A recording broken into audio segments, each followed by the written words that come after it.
નમસ્કાર મિત્રો, હાલ જ એક મોટી ખબર સામે આવી રહી છે. હમણાં આપણે થોડા દિવસથી જોઈએ છે તો દક્ષાનો એક વિડીયો કે તેમનો પુનર્જન્મ થયો છે તેનો વિડીયો ખૂબ જ વાયરલ થઈ રહ્યો છે અને તેના એક ન્યૂઝ સામે આવી રહ્યા છે કે અંજારમાં તેનું ઘર મળી ગયું છે.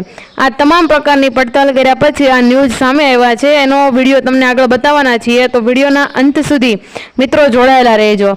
અને આ દક્ષા એવો દાવો કરે છે કે હું અંજારની છું અને ત્યાં મારા પિતા છે તે કેક બનાવવાનું કામ કરતા હતા અને મારા મમ્મી છે લાલ કલરની સાડી, ફૂલવાળી સાડી પહેરતા હતા અને ત્યાં હું અંજારમાં આંગણવાડીમાં જતી હતી અને મને ઘરેથી બસ લેવા આવતી હતી. હું બસમાં જતી હતી. આવી વાતો આ દક્ષા નામની છોકરી કરી રહી છે અને આ દક્ષાનો પુનર્જન્મ થયો છે અને એ એવું પણ કહી રહી છે કે હું આની પહેલાં અંજારમાં હતી અને અંજારમાં એને પૂછવામાં આવ્યું છે અહીંયા કે તારું મૃત્યુ કઈ રીતે થયું હતું, તો એ એવું કહે છે કે ધાબુ મારી ઉપર પડ્યું હતું.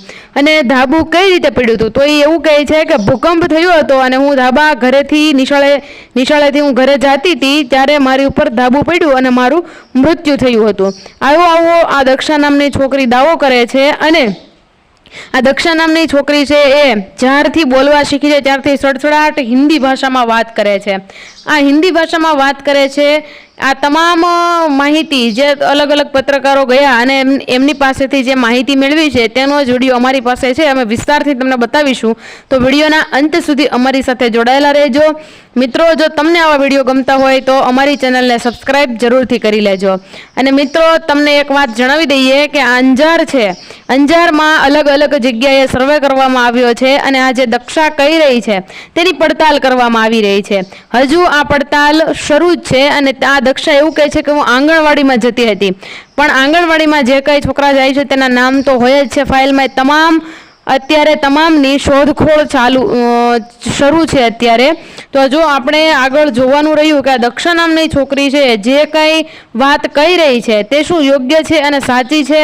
અને ધીમે ધીમે આ દક્ષાને બધી વાતો પૂછવામાં આવે છે અને ધીમે ધીમે બધી વાતો આપણને જણાવે છે. આ દક્ષાને કલેક્ટર ઓફિસે પણ લઈ જવામાં આવી હતી અને કલેક્ટર સાથે પણ તે બહુ મોજીલી રીતે વાત કરતી હતી અને બહુ બધા પત્રકારો દક્ષાને મળવા ગયા હતા અને હજુ પણ જાય છે.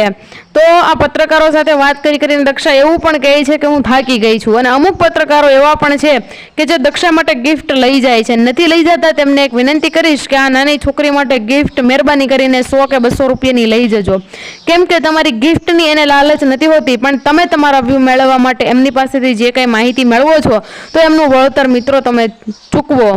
કેમ કે કોઈ પણ વ્યક્તિ પાસેથી કોઈ પણ વસ્તુની આપણે અપેક્ષા રાખીએ છીએ તો તે વ્યક્તિ પણ આપણી પાસેથી કોઈ પણ વસ્તુની અપેક્ષા રાખતો જ હોય છે.